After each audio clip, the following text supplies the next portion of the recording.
Só um minutinho que vai... Ok.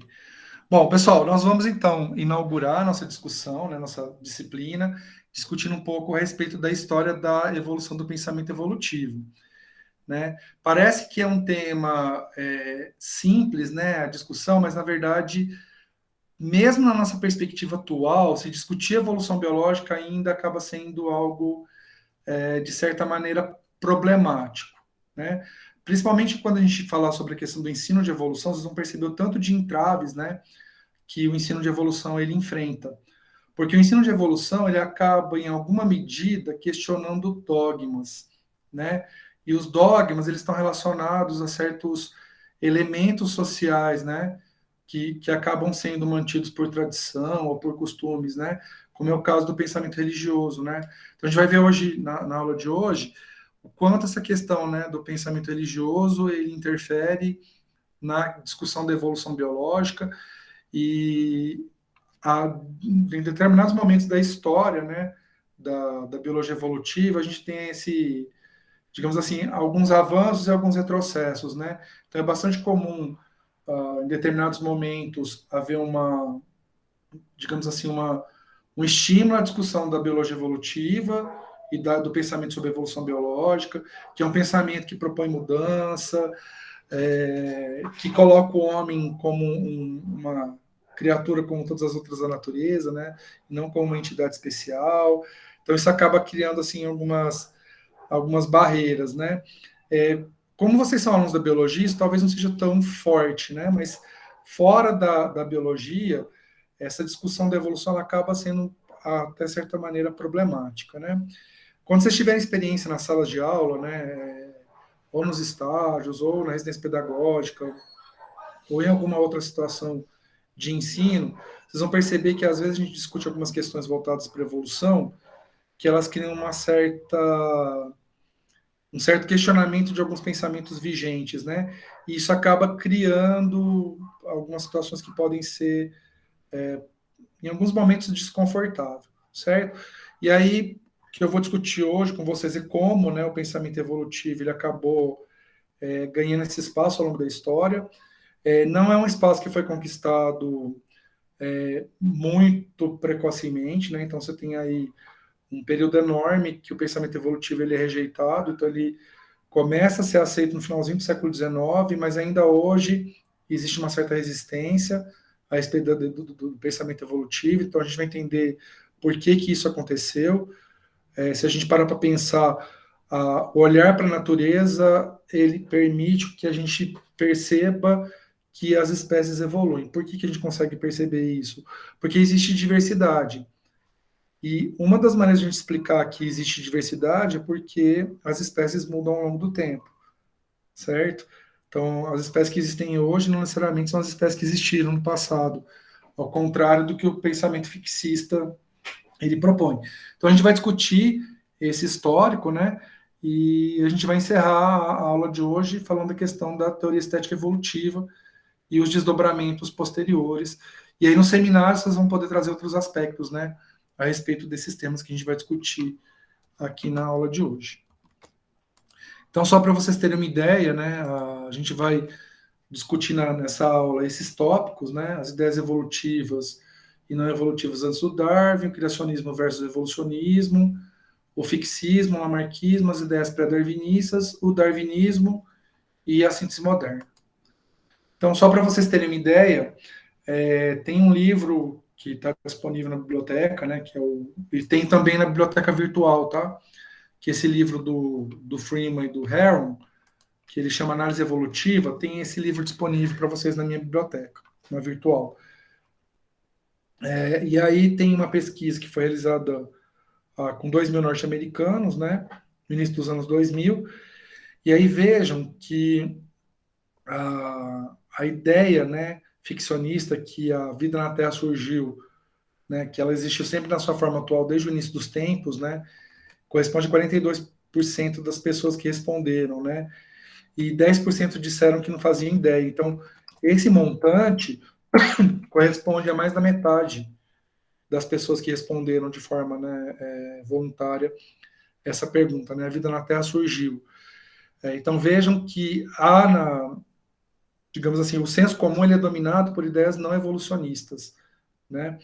Obviamente que isso tem a ver com a questão da organização social, tem a ver com a manutenção de grupos de poder, que é interessante que os grupos, eles realmente, quem está no poder se mantém no poder, e uma ideia evolucionista que se aplica à biologia, ela pode ampliar o pensamento das pessoas, a ponto delas questionarem por que determinados grupos estão no poder e outros não, por que não existe uma rotatividade, né, esses grupos no poder. Então isso acaba sendo que existe assim uma manutenção das ideias fixistas, né?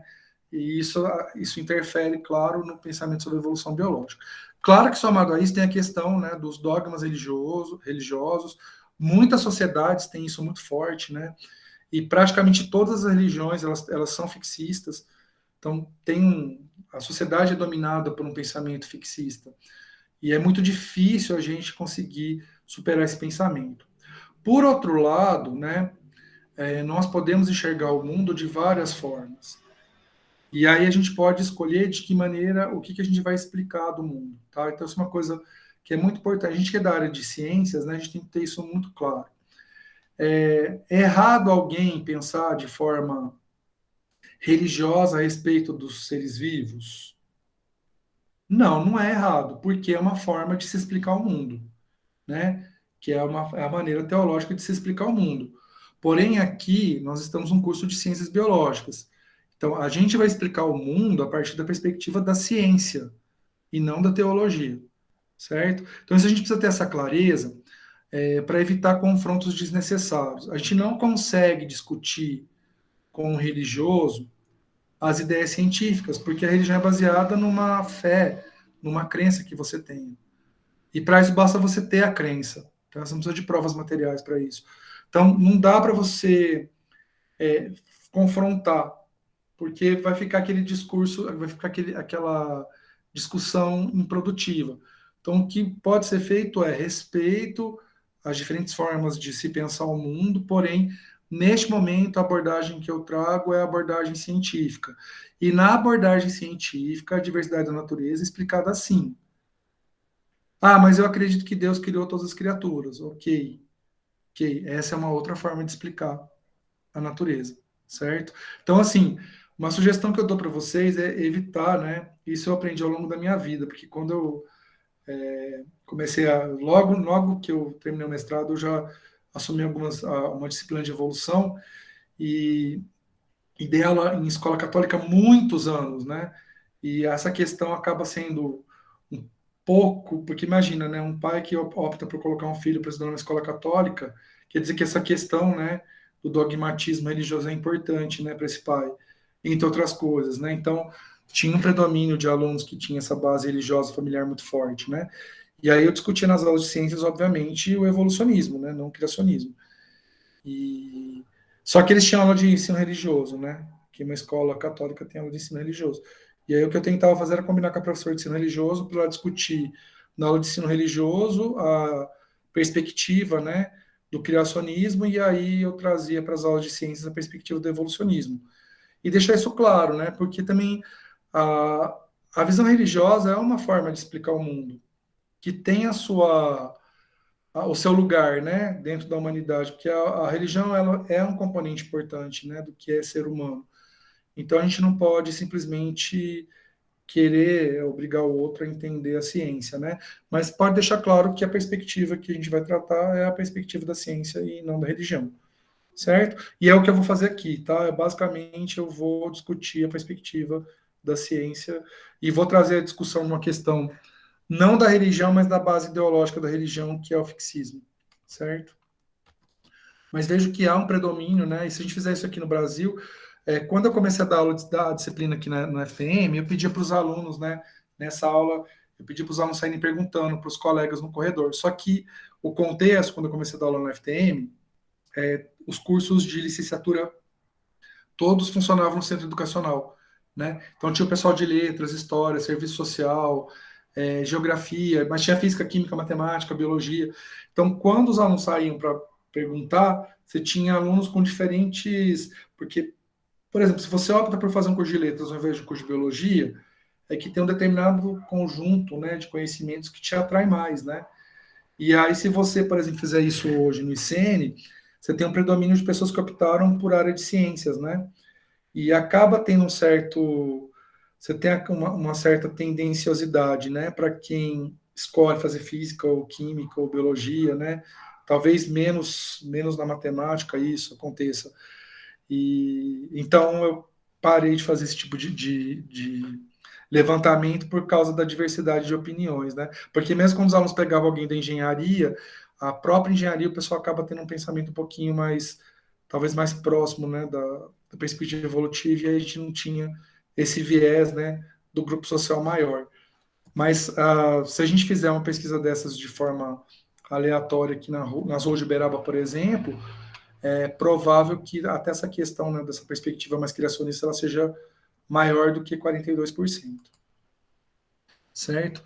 E aí, rapidamente, né, o criacionismo foi digamos assim, a perspectiva em relação à explicação da biodiversidade que mais durou, né, ao longo da história da ciência, que também é chamada de teoria da criação especial. Essa teoria teve um forte apelo até dentro das discussões científicas, por isso que eu trago para a discussão aqui, tá? Então, os ciclos científicos, né, os grupos científicos, as sociedades científicas, elas discutiam a biodiversidade na perspectiva do criacionismo. Então, mesmo, né, os grupos científicos, até o início do século XIX, eles traziam essa perspectiva na discussão. Essa teoria é baseada principalmente no Gênesis, né? No Gênesis, que é o primeiro livro da Bíblia, e nessa perspectiva as espécies não mudam ao longo do tempo e elas foram criadas de forma independente. E aí é possível, né, até estimar um tempo de quando elas foram criadas, né? Então esse James Utscher, ele propôs que, pelas informações da Bíblia, que as espécies foram criadas mais ou menos há 4.004 anos antes de Cristo, certo? Aí vocês podem me perguntar, mas você está falando do Gênesis, né? Que é digamos assim, um livro sagrado para os cristãos, mas se a gente analisar outras obras, né, que não a Bíblia, né, o Torá, o Alcorão, ou mesmo, né, aquelas outras, as outras religiões que não são baseadas em obras escritas, né, mas são baseadas nos costumes, que é o que acontece, por exemplo, com as religiões de matriz africana, ou religiões de matriz indígena, ou mesmo o budismo, né, que você não tem digamos assim, um livro de base, você tem, na verdade, um conjunto de atitudes que são transmitidas ao longo das gerações, né, para os seguidores dessas religiões. Então, basicamente, todas elas acabam tendo uma perspectiva de uma entidade superior que cria todas as formas de vida, né? O pensamento ocidental foi muito influenciado, principalmente pela visão cristã, né, da religião. Então, a gente está discutindo aqui a perspectiva, né, da diversidade, mas na perspectiva ocidental. Se a gente pensar nos orientais aí é uma outra questão, se pensar nos árabes é uma outra questão, mas eu estou pensando aqui na perspectiva que influenciou principalmente a nossa cultura, tá? Então, tem essa abordagem, inclusive termos relacionados ao criacionismo, eles são encontrados nas obras de Linneu, na própria obra do Darwin, né? Os pensadores anteriores, vocês devem ter visto com o Wagner, com o Tiago, né? O Conde de Buffon, entre outros pensadores, né? Principalmente do início, depois da Idade Moderna, início da Idade Moderna, eles acabam utilizando, inclusive, expressões que são relacionadas ao criacionismo. E o pensamento criacionista, ele tem uma base filosófica, tá? Todo pensamento tem uma base filosófica. E no caso do criacionismo, a base filosófica é o fixismo. E aí esse que é o problema da relação evolução-criação, tá? Porque como a base do criacionismo é o fixismo, ou seja, uma perspectiva na qual não há uma mutabilidade das coisas, as coisas não mudam ao longo do tempo, então isso acaba sendo um conceito que é anti-evolucionista, né? Então essa base filosófica é o ponto que se contrapõe ao pensamento evolucionista. Então nessa perspectiva as espécies elas não mudam ao longo do tempo, né? E aí tem uma base, né? A base filosófica do fixismo, ela remonta lá da Grécia Antiga, né? Então, se a gente parar para pensar que a biologia ela tem sua origem histórica, principalmente no pensamento filosófico do Aristóteles, e há uma ideia, né, fixista na geração espontânea ou biogênese que é proposta por Aristóteles, e mesmo o sistema de classificação, né, que Aristóteles propõe, então você tem aí, desde a origem da biologia, uma base que ela é criada, né, que ela é construída a partir de um pensamento fixista. E aí mesmo outros pensadores que vão interferir na, digamos assim, na história da biologia, que é o caso do Platão e do Cuvier, também eles acabam se baseando em perspectivas que são fixistas, né? Que é o caso, por exemplo, das essências fixas do Platão, que inclusive o Lamarck acaba utilizando um pouco dessa ideia, né, de essência fixa, e do catastrofismo, né, do Georges Cuvier, no qual ele propõe que as mudanças elas ocorrem, né, então tem uma criação e que as mudanças são ocorrendo em virtude de alguma catástrofe, né, um evento de inundação, algum evento geológico importante. Então, que essa extinção, na verdade, porque o Cuvier foi um paleontólogo, né, e um geólogo paleontólogo. Então, o que ele acabava encontrando de fósseis que indicavam a existência de organismos que não existem mais, ele explicava em virtude de eventos catastróficos que levavam à eliminação de algumas formas de vida que foram criadas. Mas não que as formas de vida mudaram ao longo do tempo, né? Que em um determinado momento da história houve algum tipo de evento catastrófico que levou à eliminação de algumas formas de vida que não existem mais hoje porque em virtude desse catastrofismo, né? E acaba sendo um pensamento fixista. Pessoal, alguma dúvida, pergunta, comentário até agora?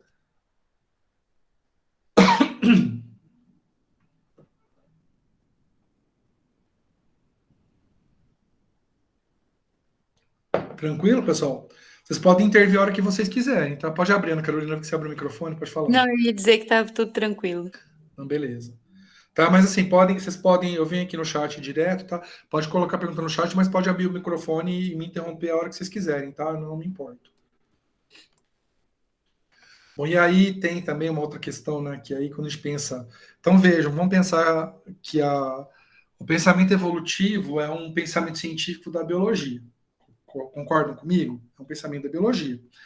E a biologia tem sua base filosófica calcada no fixismo. E aí o que vai acontecer? A maior parte do pensamento, né, biológico que vem da antiguidade, passa pela Idade Média, chega à Idade Moderna, esse pensamento filosófico voltado para os seres vivos, né, ele é construído em cima de ideias fixistas. E aí, só para vocês terem uma ideia, né, quando a gente pensa nos trabalhos de Linneu, de classificação biológica e tudo mais, ele considera, né, essa não mutabilidade das criaturas. Então, o Linneu, na verdade, a proposta dele é organizar, né, de uma forma arbitrária, mas usando um sistema de classificação, né, as formas de vida que foram criadas por Deus, né, porque era um cristão, né, o Linneu era um cristão, e aí, claro que ele traz a perspectiva do cristianismo, né, para isso. E aí vejam essa questão aí da escala Nature, né, ou escada da vida. A escada da vida, então vejam, é um pensamento fixista que ele é aplicado aos seres vivos. E aí, segundo esse pensamento, né, os diferentes organismos eles são organizados em tipo uma escada, né, de mais divino para o menos divino, né? Então, a maior divindade seria Deus, né? Abaixo de Deus, anjos, aí o paraíso, né? Aí abaixo do paraíso, quem estão? Os humanos. Então, os humanos eles são colocados como uma entidade, né? Natural que seria mais próxima da divindade. E os demais organismos, eles ocupam, né? Degraus mais baixos dessa escada. E olha que coisa mais maluca, né? Rochas de energia, né, que nem são vida, elas estão mais próximas das plantas.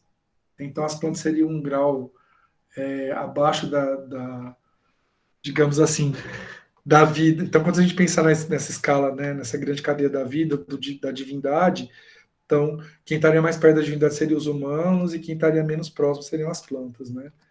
Isso acaba, claro, influenciando o pensamento sobre biologia.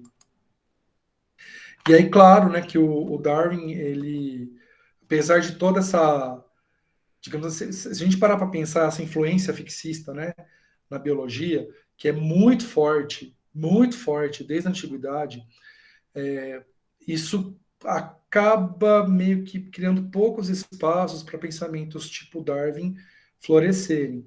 Porém, o Darwin, ao propor a teoria evolutiva dele, ele não partiu do nada, né? Ou de observações que ele fez em Galápagos ou durante sua viagem aí no HMS Beagle. Na verdade, ele se baseou em achados que foram sendo publicados anteriormente, mesmo que alguns deles continham um teor, digamos assim, fixista, certo? Então vejam aqui, né? Quando a gente fala, por exemplo, que o Lamarck ele fala da questão de caráter adquirido, o Maupertuis, lá no século XVII e XVIII, ele falava sobre isso, né? Quando o Linneu ele organiza, né, as formas de vida, quer dizer, ele reconhece que as formas de vida têm certos graus de similaridade e propõe um sistema de classificação biológica, isso acaba abrindo, né, uma perspectiva para o pensamento sobre evolução posteriormente, né? A mesma coisa vai acontecendo com outros pensadores, né? Então, cada um desses pensadores que aparecem aqui, né, que são anteriores ao Darwin, eles trazem algum tipo de contribuição que vai ser importante para a construção do arcabouço da teoria evolutiva, a teoria de evolução por seleção natural, né? Que é uma teoria proposta, né, conjuntamente por Darwin e pelo Wallace, certo?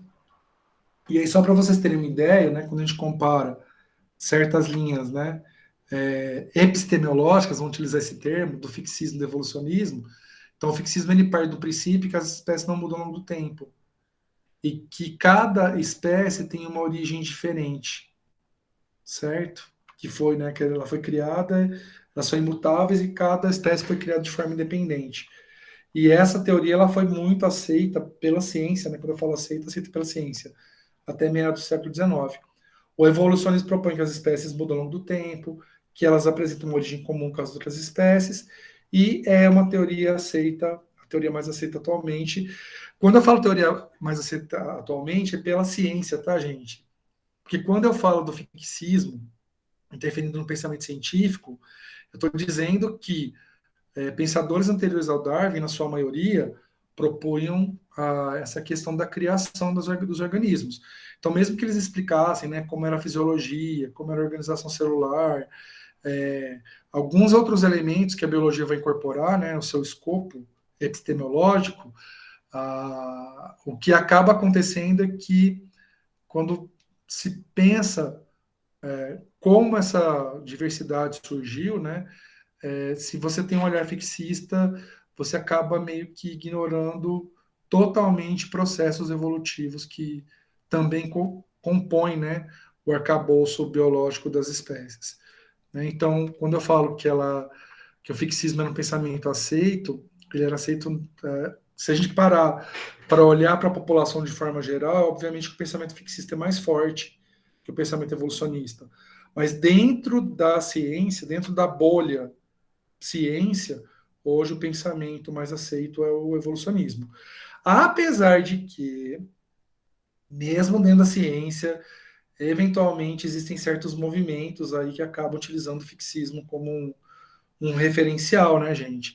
Então, um exemplo que eu posso dar para vocês é do design inteligente. Não sei se você já ouviu falar disso, mas foi uma corrente aí de ideias pseudo-evolutivas, né, que foi muito forte no começo dos anos 2000, que propunha que existia uma entidade criadora, né, que criou as formas de vida, e aí digamos assim, os processos evolutivos que a ciência explica, eles surgem depois.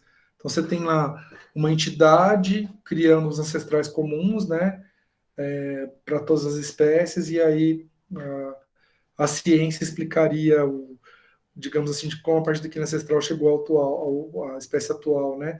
Mas ainda assim utilizando uma certa intencionalidade no processo evolutivo, na produção dos organismos, né?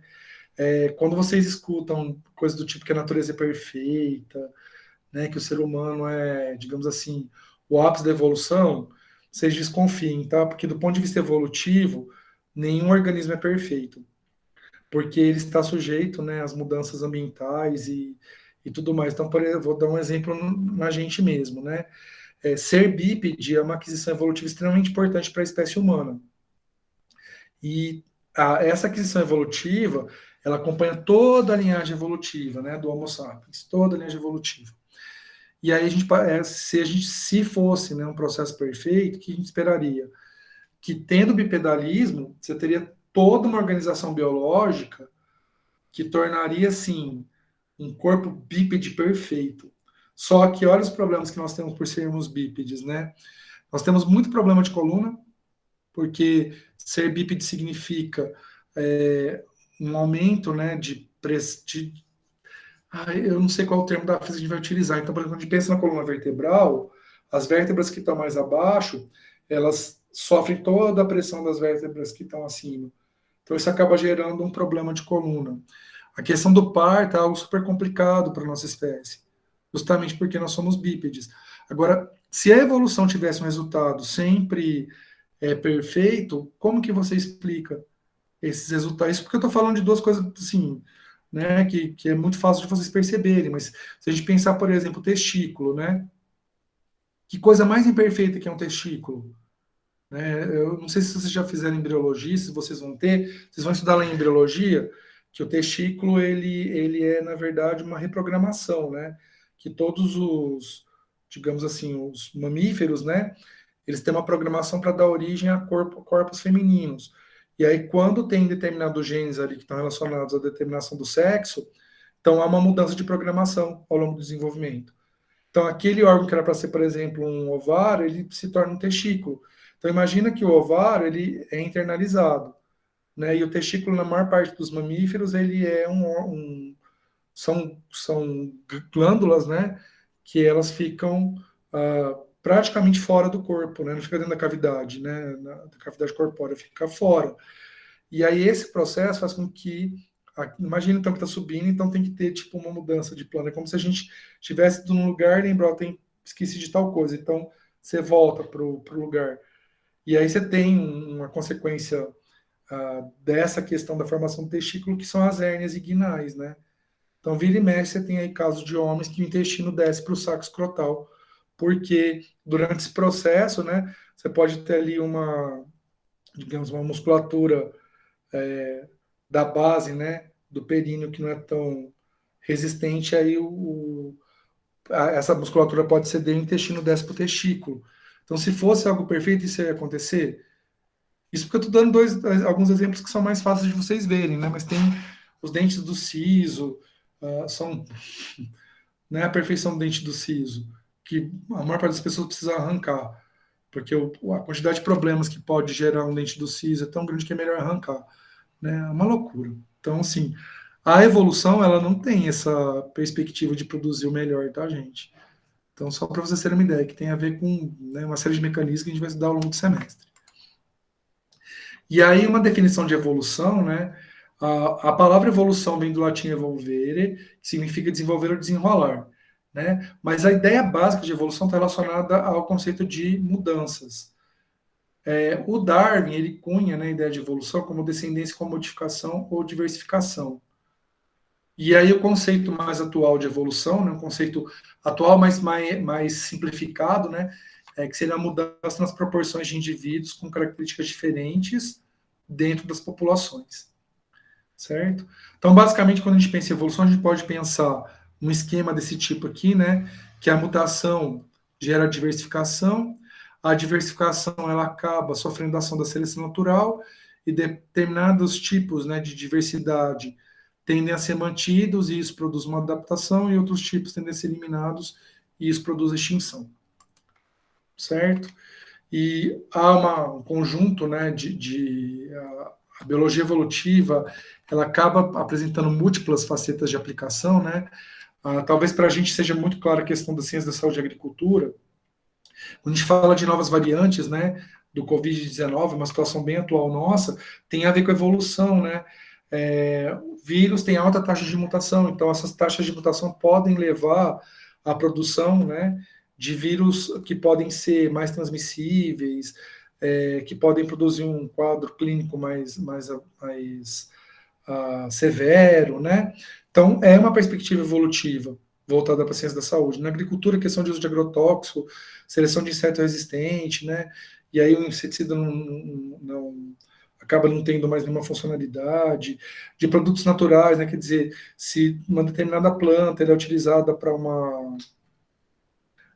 eu posso tomar um chá de uma planta X para um sintoma X, então uma planta que é parente daquela planta X talvez teria o mesmo efeito, então eu considero a questão, né, da evolução.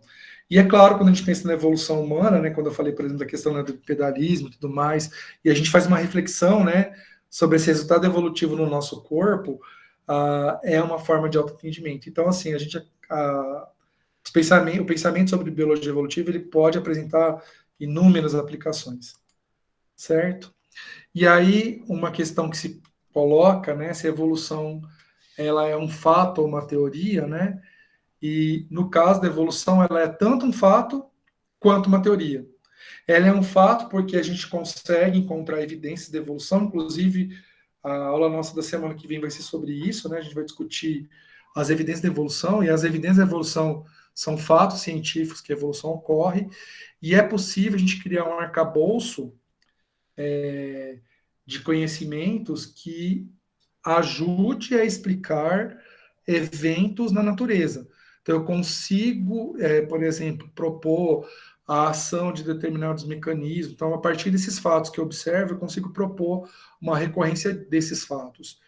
E eu consigo, então, extrapolar para um número maior de casos. Então, eu consigo propor, digamos assim, um cenário teórico a partir desses fatos científicos. Então, a evolução é tanto um fato quanto uma teoria, né? Ah, o Darwin, né, ah, obviamente que ele é considerado o pai, né, da biologia evolutiva, mas antes dele, outros pensadores falavam sobre a questão da mudança de espécies ao longo do tempo, né? Então aqui eu coloco alguns, né, o Anaximandro, Empedocles, o Bonnet, o próprio Linneu acabava trazendo, apesar do fixismo ser muito forte, ao tentar classificar as espécies, ele buscava similaridades, né? E esse é um aspecto também que a gente acaba considerando ao propor, né, linhagens evolutivas, o Lametrie, o Maupertuis, o Diderot e o próprio avô do Darwin, né, o Erasmo Darwin, ele discutia essas questões. Só que nenhum deles, né, trazia isso de forma muito explícita ou muito sistematizada. E aí o Conde de Buffon, né, que ele traz aí uma ideia de mudança, apesar dele manter essa ideia de que cada espécie tem um molde interno imutável, ele mantém essa ideia de origem imutável, mas ele propõe que seria possível que a partir desse molde interno algumas mudanças pudessem ocorrer, né? Então, o Darwin acaba utilizando esses pensadores anteriores, né, de forma direta ou indireta, como, digamos assim, qual o termo que a gente usa para isso? Como exemplos, né? Como exemplo, não como inspirações, né? Para propor. Nesse contexto, né? Desses pensamentos pré-evolucionários, né? Que surgiram antes do Darwin, a gente não pode descartar o que o Lamarck fez, né? O Lamarck, ele foi um filósofo natural, porque os cientistas da biologia, né? Até o século XIX, eles eram chamados de filósofos naturais. E um filósofo natural importante foi o Jean-Baptiste Lamarck, que foi um pensador francês, né? E ele escreveu um tratado que ele traz algumas ideias a respeito da mudança, né, das espécies ao longo do tempo, ou seja, uma perspectiva da evolução, num tratado que ele chamou de Filosofia Zoológica, né, que ele publicou no comecinho do século XIX. E aí ele propõe, assim, explicitamente que as espécies mudam ao longo do tempo, né? Só que aí ele propõe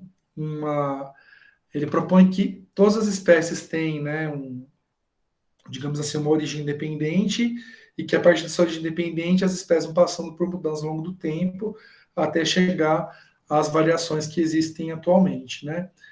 E aí o Lamarck ele propõe duas leis na sua teoria, né? Uma lei é a lei dos desusos, né, no qual ele propõe, a partir dessa lei, que uma determinada estrutura que ela é utilizada, ela tende a se desenvolver, e uma que não é utilizada tende a se atrofiar.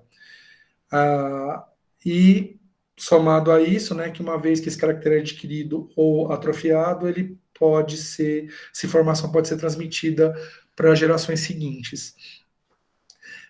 A questão do uso e desuso, ela é uma situação real, tá? Então, eu acredito que alguns de vocês aqui façam academia, vocês sabem que se vocês fizerem academia com foco na hipertrofia, a musculatura vai desenvolver, mas se vocês pararem de fazer exercício, a musculatura atrofia, né? Se vocês colocarem uma venda no olho e ficar um ano com esse olho tampado, vocês vão perder a capacidade a retina vai, as células da retina vão acabar sendo mortas e você perde capacidade de visão. Então, o uso e o desuso não é um problema. O problema é achar que uma vez que você adquire o caractere, aquele caractere pode ser dado para a geração seguinte, né? Então, a grande crítica aos trabalhos do Lamarck é que uma vez que o caractere ele era, né, atrofiado ou desenvolvido pelo uso ou desuso, ele poderia ser transmitido para gerações seguintes, né? No caso do Darwin, ele não utiliza essa perspectiva, né? O Darwin ele propõe que as espécies não têm forma fixa e ele propõe que uma espécie evolui, ele usa o termo evolução, inclusive, né, na origem das espécies, que uma espécie evolui a partir de outra, a partir de uma série contínua de formas, né? Ele utiliza o termo gradualismo, né, para essa mudança contínua nas formas. Ele tem várias influências, né, que eu não vou detalhar aqui, mas se vocês lerem a origem das espécies, ele discute, né, as influências que ele teve, e o trabalho dele com os tentilhões de Galápagos, né, que na verdade essas aves que ele estudou, ele chamou de tentilhão, mas na verdade não são tentilhões, é um outro grupo de aves, né? Então ele comparou o tipo de bico com o tipo de alimento disponíveis nas ilhas, e ele encontrou uma relação entre tipo de bico e tipo de alimento. Então ele propôs a teoria de seleção natural falando dessa questão, né? Entre disponibilidade de recurso, né, e presença de adaptações no organismo que permitiriam explorar aquele recurso de forma otimizada.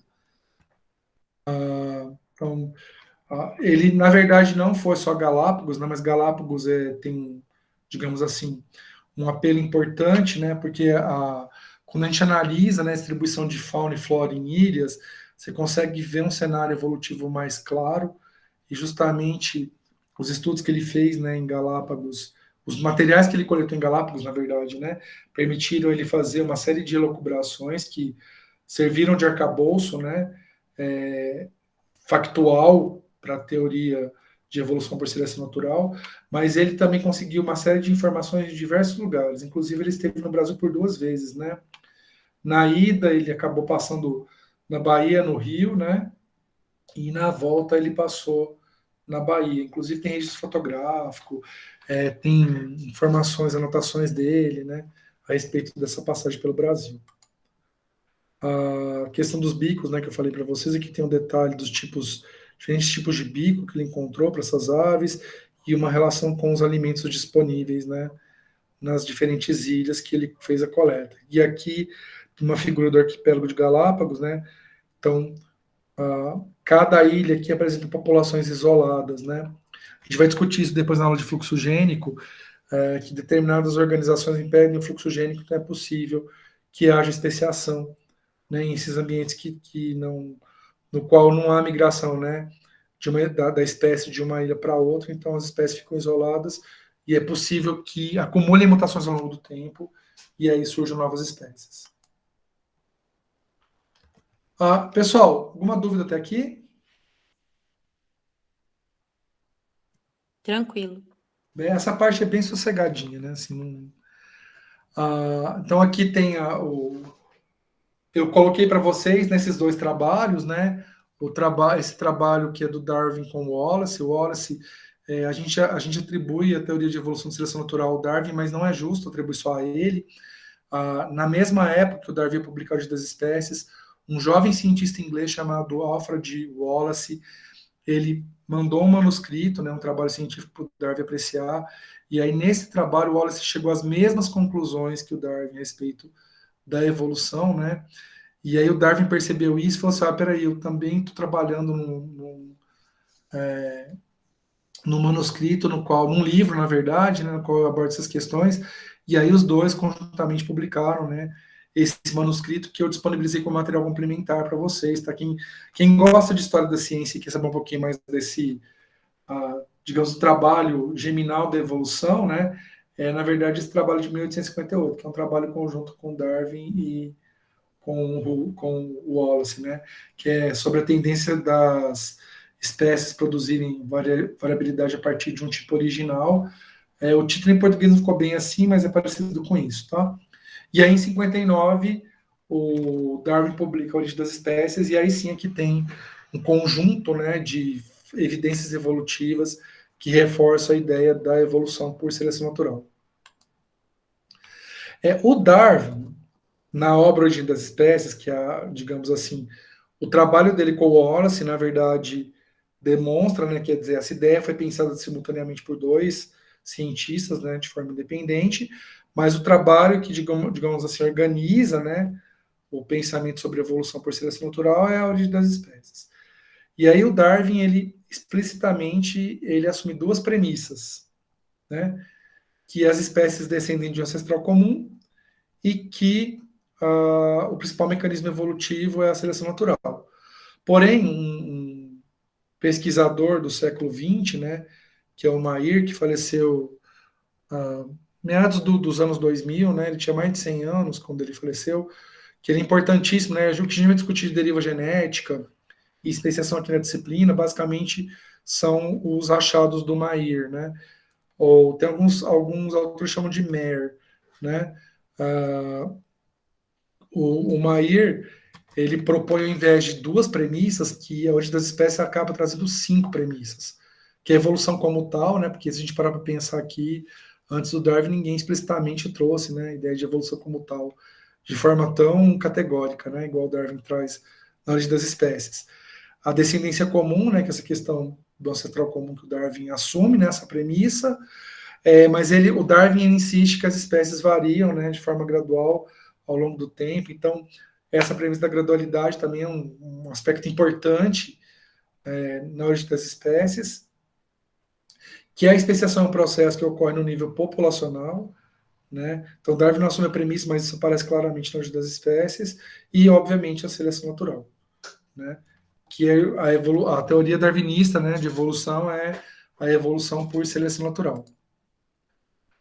E aí, só para vocês terem uma ideia, do ponto de vista epistemológico, a gente consegue diferenciar, né, as ideias de Lamarck e as ideias de Darwin, né, se a gente pensar o meio, característica e os descendentes. Então, o meio cria necessidade para o Lamarck, para o Darwin, o meio seleciona, né, variações que existem. As características, né, elas são adquiridas por uso e desuso, né?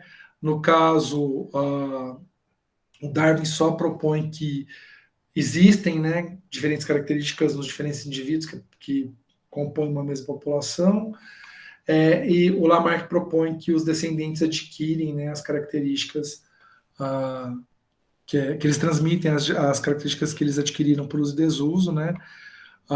No caso, o Darwin propõe que quem tem uma determinada característica e sobrevive tem maior probabilidade de se reproduzir e deixar descendente, né? Então, se a gente pensar as categorias meio, característica e descendentes, a gente consegue diferenciar a teoria de Lamarck da teoria de Darwin, certo? Aqui, pessoal, um quadro, eu não vou detalhar esse quadro, mas basicamente ele traz, fica mais por curiosidade para vocês entenderem, né, que o que a gente chama de evolução hoje, né, foi construída ao longo da história, desde lá do século 17, então a partir, por exemplo, de trabalhos sobre anatomia comparada, fósseis, né, até chegar, né, à descoberta do DNA e tudo mais. Então, o que a gente chama de evolução hoje dependeu de uma série de contribuições científicas, né, tanto relacionadas à história da Terra, à história da vida, os mecanismos evolutivos e o desenvolvimento genético. Certo? Então, só para vocês terem uma ideia, que quando a gente fala que o Darwin é o pai da evolução, tá? Na verdade, ele foi o cientista que teve coragem de trazer para a discussão e ser categórico dizendo que a evolução é um fato, né? Mas o que a gente chama de evolução, na verdade, é fruto de um conjunto enorme de contribuições científicas ao longo de séculos, né?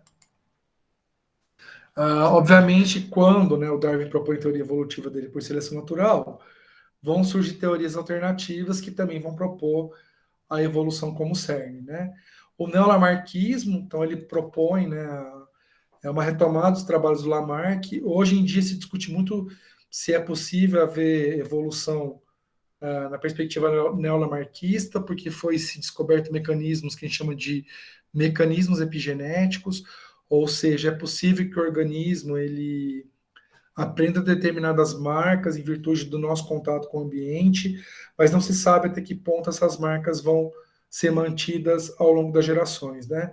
Então, pode ser que em determinados caracteres podem ser mantidos por evolução lamarquista e não evolução darwiniana, né? Mas ainda precisa saber por quanto tempo uma determinada marca, por exemplo, o sistema imune nosso aprende, né, a combater determinadas doenças e em alguns casos os indivíduos, um pai aprende, né, o organismo do pai aprende, aí o filho acaba herdando a capacidade de combater um determinado patógeno. Então, isso seria lamarquista, né? Porque tem a ver com uma determinada característica que foi adquirida ao longo da vida. Mas não se sabe o quanto, né, dessa informação pode ser mantida por gerações futuras. Né? O Riat, ele propõe a evolução por ortogênese, né? Que a evolução é progressiva, mas eu acabei de discutir com vocês que pode haver, por exemplo, o caso das cobras, né? Se a gente parar para pensar que ter patas é mais complexo do que não ter patas, né? E as patas surgem nos anfíbios, e aí um grupo de répteis perde pata, então essa ideia do progressivo, quer dizer, partir de uma situação menos complexa para uma mais complexa, então você espera que isso seja uma regra, né? E aí, por exemplo, organismos que são parasitas, há uma tendência a perder complexidade, então essa ideia do Riat, ela é muito questionável, né? Quando a mutação é descoberta, né, o Darwin não conhecia a mutação, tanto é que o Darwin ele não consegue explicar como existe variação nas populações, né? Ele dá uma viajada legal quando ele explica isso na origem das espécies, porque ele não se tinha conhecimento de mutação e nem das teorias mendelianas, né? O Mendel já tinha escrito os trabalhos dele sobre genética de ervilhas, mas não, os trabalhos do Mendel eles ficaram meio que restritos a determinados grupos, né? Não teve uma distribuição muito ampla. E aí só a partir do século XX é que os trabalhos do Mendel eles foram recuperados, né, pelo Morgan, e aí a partir dessa recuperação dos trabalhos do Mendel e a descoberta da mutação pelo Morgan e pelo De Vries, houve uma, digamos assim, uma socialização das ideias, né, mendelianas. Aí vocês podem perguntar assim, mas tá, qual que é a grande sacada do Mendel? O Mendel ele propôs que a hereditariedade ela é transmitida a partir que as características, né, hereditárias são transmitidas a partir de fatores hereditários. A ideia que se tinha na época do Mendel é que um descendente era uma mistura, né, de caracteres do pai e da mãe, e não que seria possível essa herança fatorial. Então, por exemplo, se a cor da pele clara fosse adaptativa, e aí um indivíduo claro, ele cruzasse com um indivíduo, né, que fosse um pouco mais escuro, quer dizer, aquela capacidade de ser claro era perdida na primeira geração, porque misturava, né? Então tinha essa ideia de herança por mistura, e aí num contexto de seleção natural, a herança por mistura, o caractere que é vantajoso é perdido na primeira geração, porque ele vai misturar com outro caractere, né? Então o Darwin não conhecia isso, e esse é o grande furado da teoria do Darwin, é não saber explicar como surge a diversidade, né? De adaptar de caracteres nos organismos. E aí, quando o De Vries e o Morgan eles descobrem esse mecanismo de mutação, eles acham que a mutação é o principal mecanismo evolutivo, mas logo eles não conseguem encontrar. Eles propõem essa teoria evolutiva, né, que é baseada na mutação, só que não há evidências evolutivas suficientes para dizer que a evolução ocorre basicamente por meio de mutação, né? Então é mais plausível o cenário do Darwin, né, que a evolução ocorre principalmente por seleção natural, do que o cenário proposto pelo De Vries e Morgan. Claro que depois que a ciência evolutiva, esses mecanismos são todos, né, consolidados dentro de uma única teoria.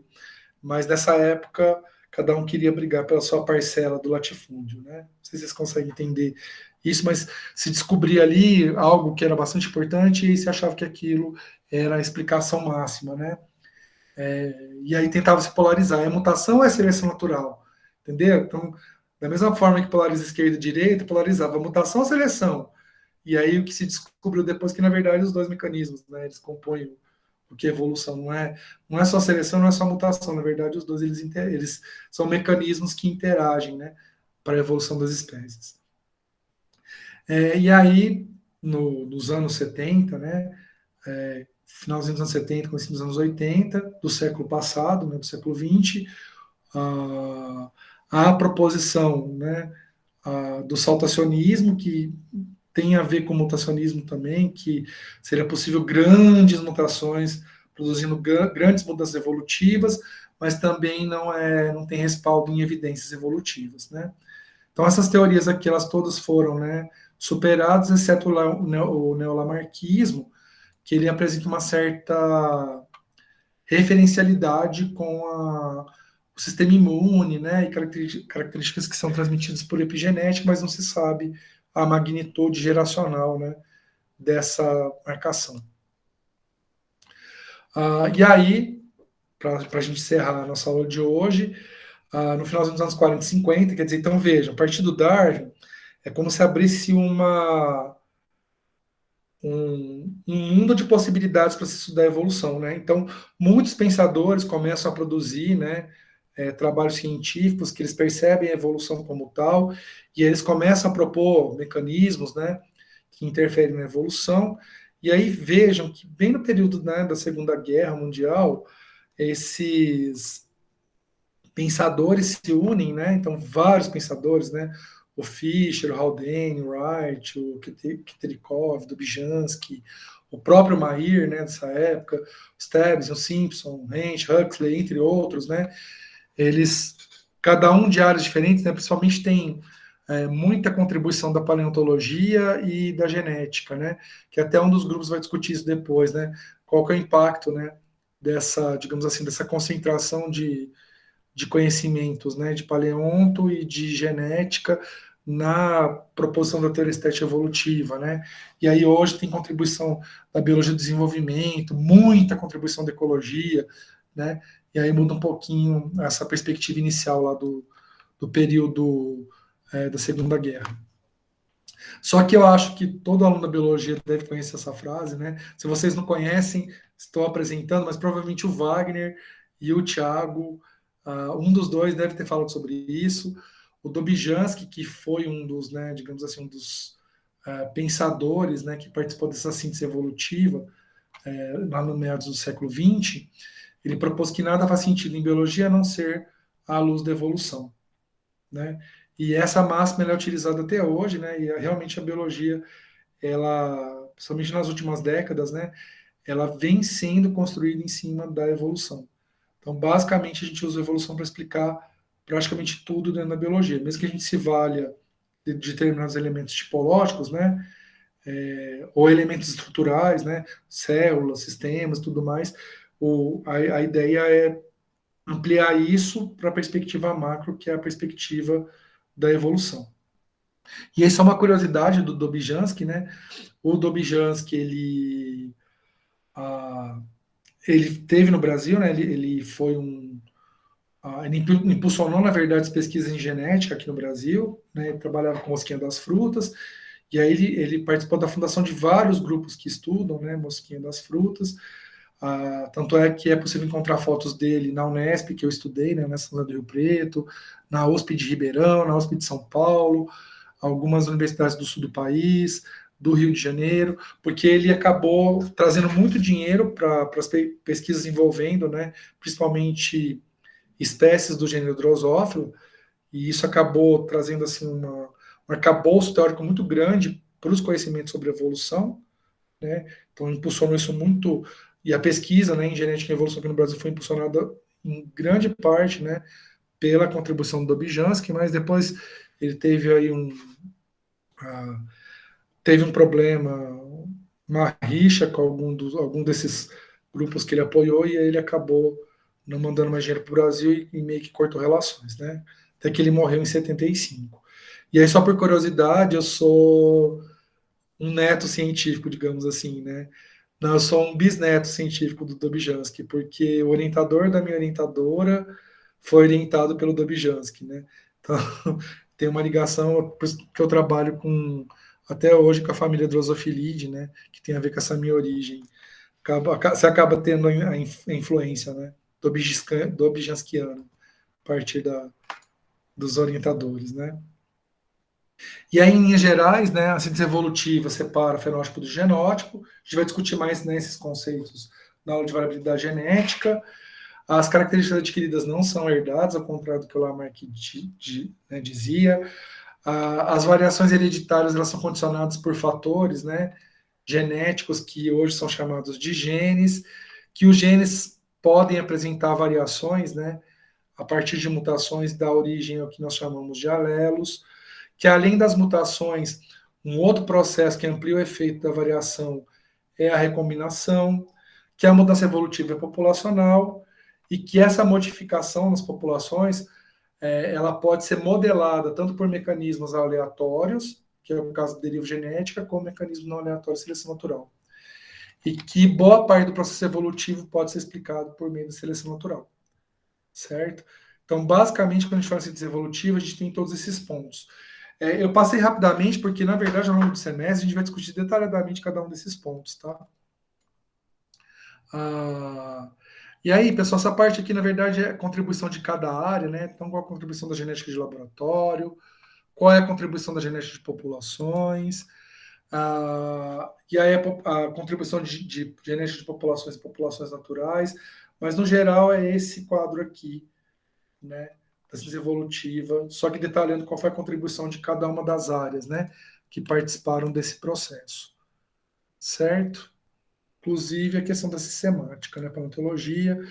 E aí, né, depois que a síntese, vejam que a síntese evolutiva, que foi proposta lá em meados do século XX, ela basicamente é construída a partir de estudos de paleontologia e de estudos da genética, tanto de populações, né, quanto genética de laboratório. E aí as questões, né, inclusive dos grupos que vai trabalhar com o artigo 2, dos seminários, o autor discute melhor esses pontos de divergência, mas após a síntese, alguns elementos foram incorporados, né, então a descrição do DNA foi feita depois da síntese, né, a descrição do DNA aconteceu em 53, e isso traz uma outra perspectiva em relação ao material genético. Questões de ecologia, comportamento animal e biologia reprodutiva foram fortemente incorporadas ao arcabouço da síntese evolutiva. E olha que doido isso aí. A própria ideia do Darwin, ele propõe que a seleção natural é sobrevivência e reprodução diferenciais. Porém, a ideia da biologia reprodutiva, ela só foi adicionada de forma mais intensa depois que a síntese ocorreu, né? Olha que doido, a ideia de seleção natural, ela é um dos carros-chefe, né, da síntese evolutiva também, mas a contribuição da biologia reprodutiva só é incorporada posteriormente, né? Coisas da ciência. Também, né, elucidação de mecanismos evolutivos em populações, principalmente questão de deriva genética, né, e recombinação, qual que é o efeito disso. A macroevolução, né, como que é possível evoluir, por exemplo, gêneros, famílias, espécies, ordens, e a questão da biologia do desenvolvimento. Todas essas questões aqui, pessoal, a gente vai discutir de forma mais intensa na disciplina que vocês vão ter depois, tá? Então, a ideia é a gente discutir nessa disciplina agora, principalmente a perspectiva dentro da síntese evolutiva e as contribuições posteriores, né, que aumentaram o arcabouço teórico da síntese evolutiva, a gente vai discutir melhor na disciplina que vocês vão ter mais para o final do curso, que aí vocês vão ter experienciado, né, outros conhecimentos dentro da biologia, isso vai facilitar muito as nossas discussões, certo? E aí, em síntese, né, o que a gente chama de evolução, hoje, é determinado pela ação de 5 mecanismos evolutivos, né, alguns produzindo variabilidade, que é o caso da mutação e recombinação, outros permitindo intercâmbio da variabilidade entre populações, que é o fluxo gênico ou migração, e outros atuando na modelagem da variação, que é o caso da deriva e seleção. E aí a gente vai discutir, né, cada uma das nossas aulas futuras vai olhar com mais carinho, né, para cada um desses mecanismos aqui, certo? E aí algumas questões contemporâneas, né, a respeito da evolução, por exemplo, como as adaptações evoluem, né? Que a evolução, que a adaptação é um fruto da evolução, e isso é óbvio, né? Quando tem evolução por seleção natural, a adaptação é o resultado. Agora, como é possível, né, que um caractere evolua a ponto de se tornar uma adaptação, né? Também entender melhor de que maneira os mecanismos evolutivos atuam, né, na evolução, de que maneira os dados moleculares eles de alguma forma explicam, né, a evolução biológica, se existem padrões na história evolutiva, né, para extinção, para evolução, e dessa forma a gente encerra esse tema da nossa aula de hoje. E aí eu gostaria de saber se vocês têm alguma dúvida, algum comentário, se foi muito rápido, se deu para acompanhar, se eu falei muito complicado, eu quero ouvir vocês agora.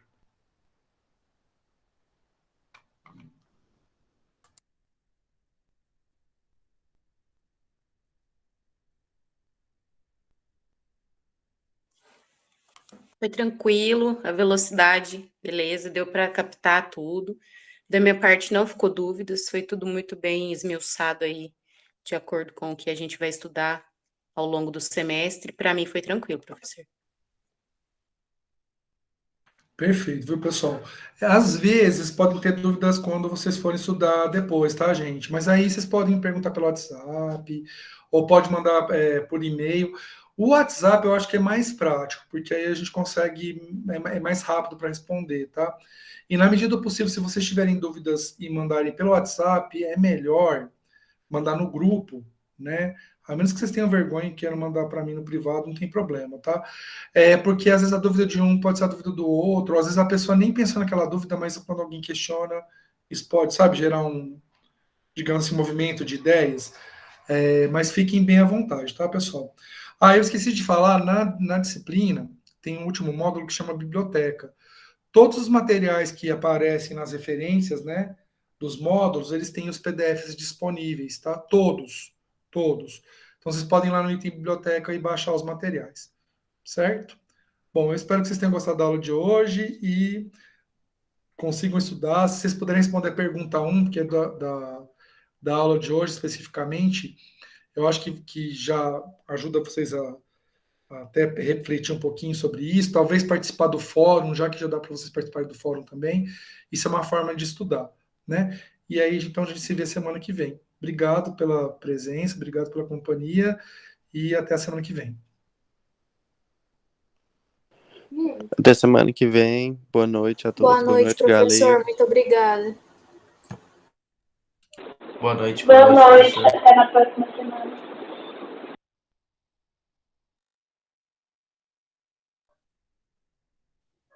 Boa noite, professor. Adorei a aula, obrigada.